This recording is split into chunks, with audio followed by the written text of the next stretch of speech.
Tony Spilotro and Vito Genovese remain two of the most infamous names in the history of organized crime, men whose lives played out like grim Shakespearean tragedies, marked by ambition, power, brutality, and downfall.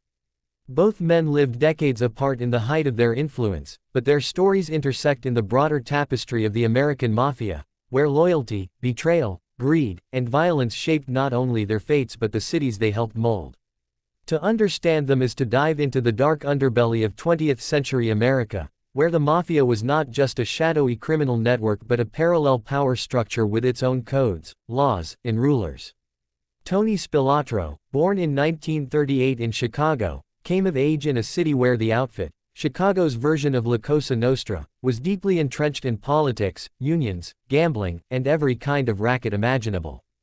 The son of Italian immigrants, Spilotro grew up in the rough neighborhoods where crime wasn't just a temptation, it was a way of life. He quickly earned a reputation as hot-headed, fearless, and unrelenting in violence. His short stature, 5'5", did not prevent him from becoming one of the most feared enforcers of his generation. He entered crime young, dropping out of school and gravitating toward petty theft and robbery, and soon, the outfit took notice. By the 1960s, the Chicago outfit saw Las Vegas not only as a playground but as a gold mine. The casinos provided a legitimate front and a way to skim millions of dollars without the IRS or regulators noticing. Into this world stepped Spilotro, chosen to be the enforcer who would protect Chicago's interests in Vegas. His official role might have been to ensure skimming operations went smoothly, but his reputation grew because of his ruthlessness. The legend of Tony Spilotro in Las Vegas became a mixture of truth and myth, fueled by stories of torture, beatings, and murders. He was not only feared but also seen as reckless, someone whose violence drew unnecessary heat. His creation of the Hole-in-the-Wall Gang, a crew of burglars who specialized in crude but effective break-ins, became infamous. They smashed through walls, drilled through roofs, and looted jewelry stores, pawn shops, and homes. For Spilotro, the gang was both a money-making operation and a way to cement his control over Vegas street crime. But the more violent and bold he became, the more he attracted the attention of law enforcement. The FBI, Nevada authorities, and the media painted him as the symbol of mob infiltration in Las Vegas. His name became synonymous with organized crime's brutality. He inspired fear in business owners, dealers, and anyone who dared cross him. Yet his notoriety also made him a liability to the outfit. The Chicago bosses wanted profits, not headlines. Spilotro's reckless style of violence became too visible, and whispers within the mob questioned whether he was becoming more of a burden than an asset. The downfall of Spilotro came in 1986. Suspicion grew that he was not only mishandling Las Vegas but also plotting against the outfit leadership. Stories circulated that he had been disloyal, even reckless in personal matters, including rumors of an affair with the wife of Frank Rosenthal, a key Chicago casino operative. The final straw came when the bosses ordered his removal. Spilotro and his brother Michael were lured to a supposed meeting in Bensonville, Illinois. What they thought was a sit-down turned into their execution. Beaten to death in a basement, their bodies were buried in a cornfield in Indiana. The murder shocked the public, but within mob circles, it was a message that no matter how feared or violent, no man was bigger than the organization. Spilotro's rise and fall encapsulated the brutal life cycle of mobsters who forgot that power came from the family, not from their own reputations. Decades before Tony Spilotro terrorized Las Vegas, another man had already left his mark on Mafia history, Vito Genovese. Born in 1897 in Italy, Genovese immigrated to the United States and grew up in New York. His early years were shaped by poverty, but his ambition and ruthlessness made him stand out. He was a contemporary of Lucky Luciano, Meyer Lansky, and Frank Costello, names that would shape the very foundation of organized crime in America. Genovese was cunning, strategic, and above all, power-hungry. While others like Lansky preferred to work behind the scenes, Genovese craved the spotlight and the title of boss. His rise within the Mafia was steady but marked by treachery. In the 1930s, when Luciano was arrested and exiled, Genovese served under Frank Costello, who became acting boss of the family. But Genovese was not satisfied with being second. He fled to Italy during the 1930s to avoid prosecution for murder, but there he grew closer to Mussolini's fascist regime, even rumored to have dealings with government officials. He lived comfortably in Naples until the Allied invasion during World War II, when he cleverly aligned himself with the US military, offering his services as an interpreter and fixer. Despite being wanted for murder back in America, he maneuvered himself into a position where he was useful to the Allies. Eventually extradited back to the United States, Genovese avoided conviction due to witnesses disappearing or being silenced. His survival was testament to both his cunning and his willingness to eliminate threats without hesitation. Back in New York, Genovese resumed his climb. Costello, known as the Prime Minister of the Underworld, ran the family with a low-key, diplomatic style, avoiding unnecessary violence. But Genovese despised subtlety. He wanted absolute control. In 1957, he made his move. Using his ally, Vincent, the Chin, Gigante, Genovese orchestrated an assassination attempt on Costello. Though Costello survived with only a minor wound, the message was clear. Costello, tired of the constant threats, stepped aside. With his rival out of the way, Genovese assumed control of what became known as the Genovese crime family, one of the most powerful mafia families in America. As boss, Genovese ruled with an iron hand. He was feared for his coldness and admired for his ability to expand operations. He envisioned himself as the boss of bosses, a title that went beyond New York.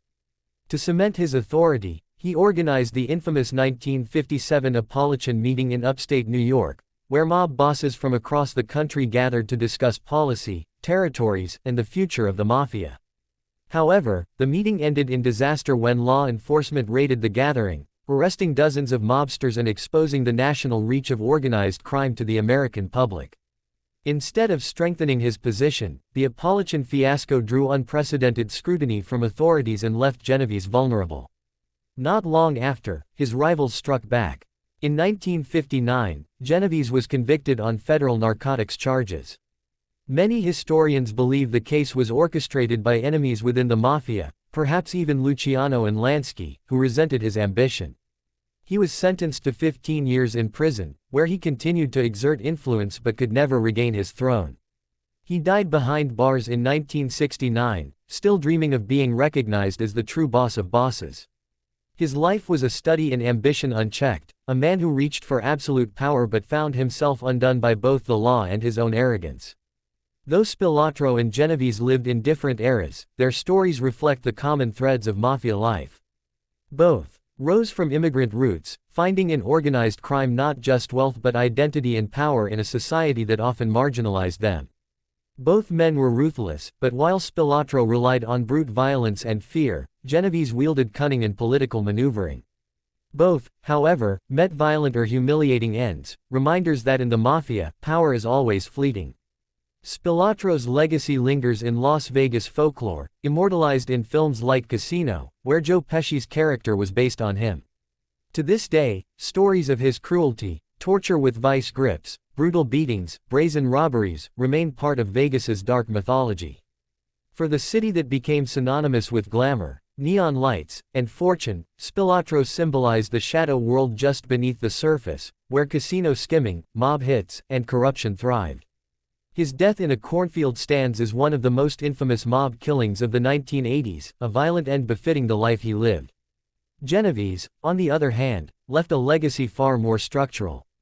The family that bears his name remains the most powerful of New York's 5 families, decades after his death.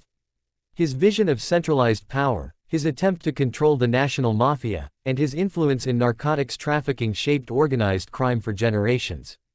Unlike Spilotro, who is remembered more for his violent theatrics, Genovese is remembered as a calculating strategist, a man who dreamed of being a Caesar of the underworld.